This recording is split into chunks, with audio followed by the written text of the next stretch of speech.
लोकसभा का चुनाव संपन्न हो गया और इस चुनाव के जब नतीजे आए तो दो राज्यसभा की सीटें खाली हो गईं, एक भाजपा के तरफ से और एक राजद के तरफ से। भाजपा के तरफ से जो सीट खाली हुई वो विवेक ठाकुर की सीट थी और राजद की तरफ से जो सीट खाली हुई मीसा भारती की सीट थी। ये दोनों लोकसभा के उम्मीदवार थे अपने पार्टी की तरफ से और दोनों सांसद बन गए हैं। अब दो सीटें खाली हो गई हैं, लेकिन परिस्थितियां ऐसी बन रही हैं कि राजद की तरफ से इस बार राज्यसभा कोई नहीं जा सकता है, क्योंकि विधायकों की संख्या उनके पास नहीं है। विधायक के द्वारा चुने हुए राज्यसभा थे और अभी हाल में ही सीटें खाली हुई थी मीसा भारती की और मोहम्मद अशफाक करीम की। तो मोहम्मद अशफाक करीम की जगह पर तेजस्वी यादव ने अपने राजनीतिक सलाहकार संजय यादव को भेज दिया। उसके बाद उनकी विधायकों की संख्या अब उतनी नहीं हो पा रही है, जिसकी वजह से राजद अपने एक राज्यसभा को भेजे। अब ये सीटें एनडीए के पाले में जा रही है और एनडीए के पाले में जब दो राज्यसभा सीटें जा रही हैं तो भाजपा एक अपना सीट अपने पास रख रही है विवेक ठाकुर वाली और एक सीट देगी वो जेडीयू को। और जेडीयू की तरफ से अब कौन जाएगा, इसको लेकर खूब चर्चा हो रही है कि जेडीयू की तरफ से राज्यसभा सदस्य कौन बनेगा।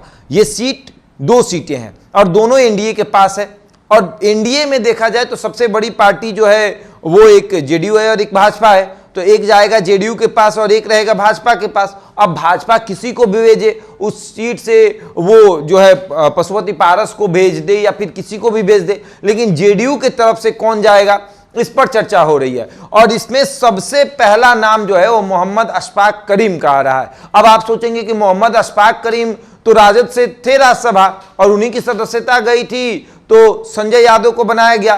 तो जब संजय यादव को उम्मीदवार बनाया गया, जब संजय यादव राज्यसभा चले गए तो मोहम्मद अशफाक करीम को लगा कि हमारे साथ गलत हुआ है, हमारे समाज के साथ गलत हुआ है, तो वो जेडीयू की सदस्यता ले लेते हैं और जेडीयू की सदस्यता उन्होंने ली।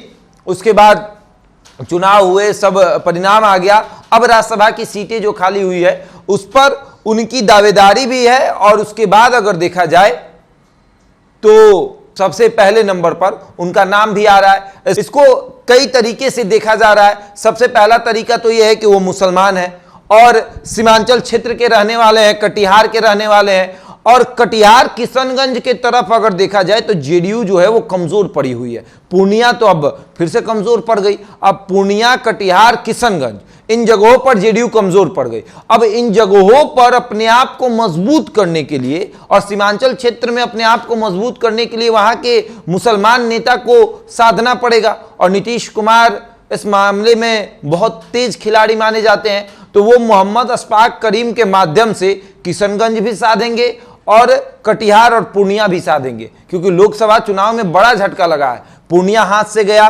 कटिहार हाथ से गया, किशनगंज तो खैर हाथ से गया ही था, लेकिन इस बार तीनों सीटें हाथ से चली गई है।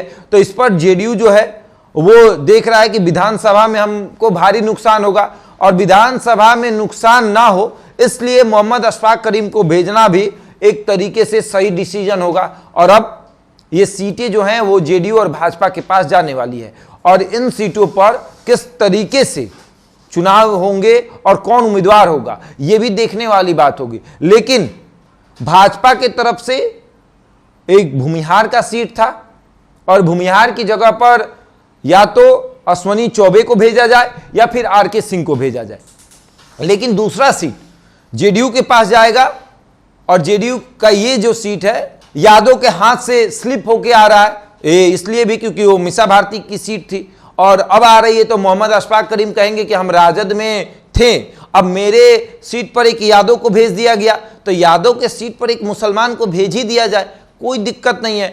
और नीतीश कुमार भी सोचेंगे कि यही सही मौका है, ऐसी बहाने कम से कम मुसलमानों को साध लिया जाए और जब मुसलमानों को साध लिया जाएगा तो सीमांचल क्षेत्र में जेडीयू मजबूत हो जाएगी।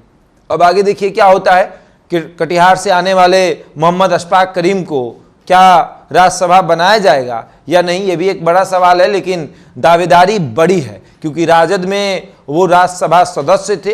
राजद ने जब उन्हें राज्यसभा दोबारा रिपीट नहीं किया, उनका कार्यकाल जब समाप्त हो गया, उनको नहीं भेजा, तो वो नाराज होकर जेडीयू की सदस्यता लेते हैं और उनको लगता है कि मुसलमानों का सही सम्मान जेडीयू में ही होता है। और अब आगे देखने वाली बात है कि राज्यसभा कैसे अशफाक करीम पहुंचते हैं। बहरहाल इस खबर में इतना ही, बने रहे हमारे साथ और देखते रहें द इंडिया टॉप।